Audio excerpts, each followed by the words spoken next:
जो है वो ईमान का भी रहनुमा है और अमल का भी रहनुमा है। मैं आपको बताऊं,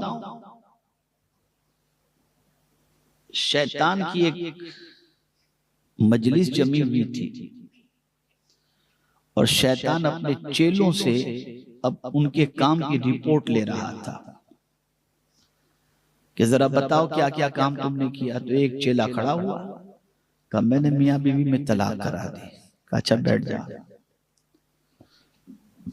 दूसरा खड़ा हुआ, कहा मैंने एक नौजवान को जिना के अंदर गिरफ्तार कर दिया।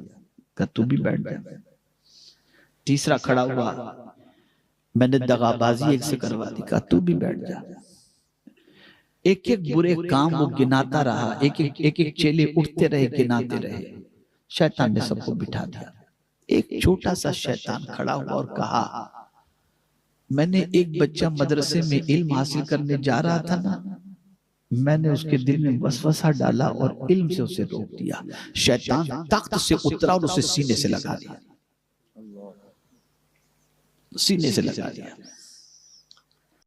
सब चेलों ने कहा बड़ी अजीब बात है, एक बच्चे को मदरसे में जाने से रोक लिया, इसको सीने से लगा लिया और हमने इतने बड़े बड़े काम किए, कोई फायदा नहीं।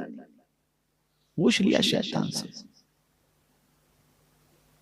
कि क्या इसका मदरसे में बच्चे को इल्म हासिल करने से रोकना, जाने से रोकना, क्या इतना बड़ा काम है कि हमारे कामों से भी बढ़कर है? कहा हाँ, कल सुबह फला जगह सब जमा हो जाना, मैं तुम्हें बताता हूं। सुबह का वक्त था, फजर की नमाज का। एक बेइल्म अनपढ़ जाहिल, जैसा कि तबलीगी जमात में होते हैं, बिल्कुल अंगूठा छाछा और इतनी जल्दी जल्दी उठ के जाते हैं पैंचे ऊंचे करके, कैसा लगता है ये कुश्ती करने जा रहे हैं कि नमाज पढ़ने जा रहे हैं।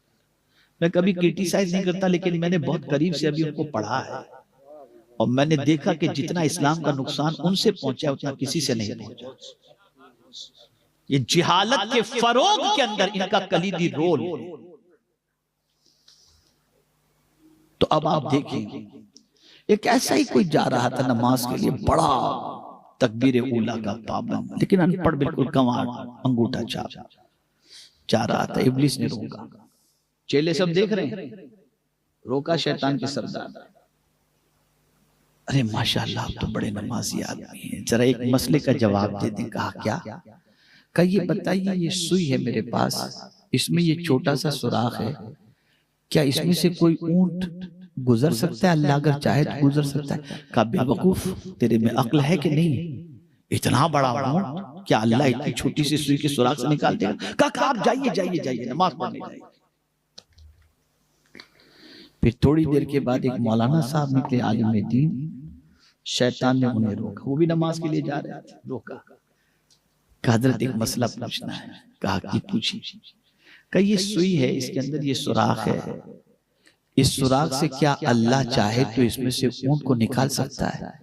तो आपने फरमाया ऊंट क्या, अगर वो चाहे तो सारी कायनात को निकाल सकता है। जैसे उन्होंने कहा, शैतान ने कहा बस आप तशरीफ ले जाओ। फिर अपने चेलों से कहा मुझे बताओ, पहले वाले ने तो अल्लाह की कुदरत का इनकार किया, उसका तो ईमान ही चला गया। इल्म नहीं था, इबादत थी, ईमान चला गया। लेकिन ये आलिमे दीन थे, अल्लाह की कुदरत को जानते थे, इसलिए इन्होंने कहा कि सुई के सुराख से अगर अल्लाह चाहे तो सारी कायनात को निकाल दे। और ये इल्म है इनके पास, इसलिए खुद भी ईमान पर कायम रहेंगे और दूसरों को भी ईमान के रास्ते पर लेकर के जाएंगे। इसलिए उसने इल्म के रास्ते से बच्चे को रोका, तो गोया कई लोगों के इल्म की हिफाजत जो इल्म के जरिए होने वाली थी, वो इल्म के जरिए होने से रोक दिया, इसलिए उसको मैंने सीने से लगा दिया।